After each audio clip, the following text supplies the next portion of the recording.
Antifa. You've probably heard of them. They've received a great deal of attention in recent years for violence and property destruction at protests over police violence, along with clashes with police and far-right groups, many of whom have referred to them as a terrorist threat. But is all this attention warranted? Or is it overblown? Is Antifa a modern far-left terrorist threat? And how does it measure up against other terrorist threats to U.S. Homeland Security? Many people believe Antifa is a very serious terrorist threat in the United States. An Anti-Defamation League survey from January 2021 found 64% of Americans are concerned about violence associated with Antifa, which is nearly as high as those concerned about far-right extremists. The same survey found 40% believed Antifa was responsible for the 1/6 U.S. Capitol riot. So regardless of whether Antifa poses any meaningful threat to U.S. Homeland Security, a lot of people sure think it does. So it's important to take a look at it on that basis alone, and to put Antifa in the proper context and assess any threat that they may pose, especially when compared to other types of political and religious extremists, and also to debunk some misinformation. So let's start right off the bat addressing some BS. Antifa was not in any way linked to the violence that occurred at the U.S. Capitol on January 6th, as was established in my comprehensive, definitive video addressing this very question. These rumors and speculation began circulating very early in real time as the Capitol was actively being overrun. It was even expressed to me later that very same day by someone in my own family. But it's complete BS. There's no evidence whatsoever to support it. It is deliberate disinformation meant to muddy the waters, planted in the days leading up to 1/6 by far-right extremists with the goal of casting blame toward Antifa and away from them. This is a frequently used tactic by far-right extremists, making false claims and in some cases producing false evidence, such as flyers, social media posts, and graffiti, of coordinated attacks of hate and violence by Antifa, as well as groups like Black Lives Matter. Antifa has been falsely blamed for a number of incidents, including high-profile ones like the 2017 Las Vegas massacre and the vehicle attack at the Unite the Right rally in Charlottesville. In reality, though, the individuals accused of being Antifa at the Capitol on 1/6 were actually well-known MAGA Trump supporters, including the so-called QAnon shaman, who was quite offended to be accused of being Antifa. And still, even if there were any evidence that a few Antifa people were there, we're talking a couple of tenuous at best accusations of Antifa among a crowd of thousands of clearly identifiable MAGA Trump supporters. The answer to whether Antifa or any other leftist group, for that matter, was responsible should be self-evident. But still, this belief that Antifa was somehow responsible persists. More recent surveys have found similar results as ADL's from January. One by Reuters Ipsos from May 2021 found almost one-third of all respondents and over half of Republicans believe the 1/6 Capitol riot was led by left-wing protesters to make former President Trump look bad. Another from the Public Policy Research Institute in August 2021 found an even higher percentage who believed Antifa or other left-wing activists were responsible, 38% of all respondents and 61% of Republicans. Even 34% of independents and 27% of Democrats. To put this in perspective, nearly the same percentage of Democrats believed Antifa was responsible for the Capitol riot as Republicans who believed white supremacist groups were responsible. So, even though I said the answer to whether Antifa was responsible should be self-evident, it clearly is not. And the disinformation spread early on, falsely casting the blame elsewhere, has unfortunately taken hold and will not be easily dispelled. That said, just because Antifa wasn't involved in what happened at the Capitol does not mean that they do not pose a potential threat. So let's take a closer look at who Antifa are and what they believe. Antifa, short for anti-fascism, is a loose movement of individuals who stand against what they see as fascism. Straightforward enough. So then, what is fascism?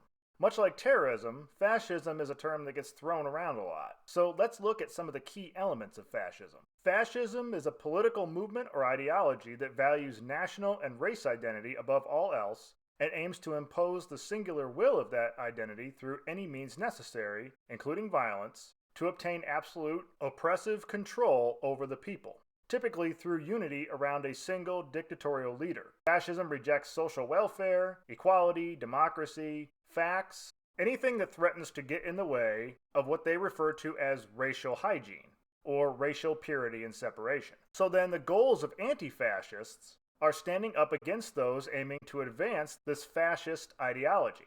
The anti-fascist mantra is to not allow fascism to stand, wherever it is, because if left unchallenged, fascism grows in strength until it overtakes everything.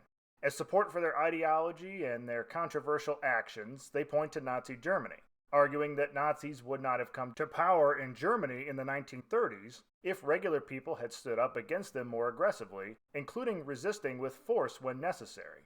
This is why they are so often found as part of counter-protests against gatherings of white supremacists.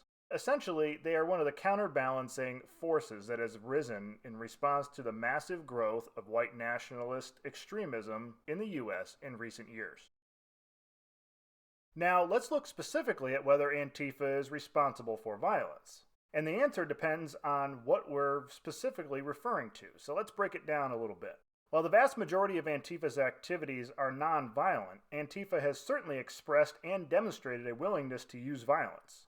Antifa-linked violence is usually pointed to in the context of protests where violence has broken out, typically the destruction of property, but also physical altercations with far-right extremists. However, most of the claims that Antifa is responsible for violence at protests, much like the claims of their responsibility for violence at the U.S. Capitol, have turned out to be unfounded. For example, there is little to no evidence to support claims that violence at BLM and other protests over the summer of 2020 was committed by individuals linked to Antifa, much less systematically organized and encouraged by Antifa, at least according to criminal cases that have been brought in federal court. There's more evidence of far-right extremists involved in violence at these protests, according to these documents, than Antifa. Speaking of which, most violence where Antifa has been involved is in terms of fighting between opposing sets of protesters. Both left and right-wing extremists have played a role in this non-lethal street violence in recent years. The two sides are standing against each other, diametrically opposed. There is bound to be conflict, which will sometimes result in them fighting. In nearly all of these cases, the conflicts have been just that, fighting. They stand off against each other, sometimes they get into fights, they're pulled apart, people are injured, but very rarely is anyone killed.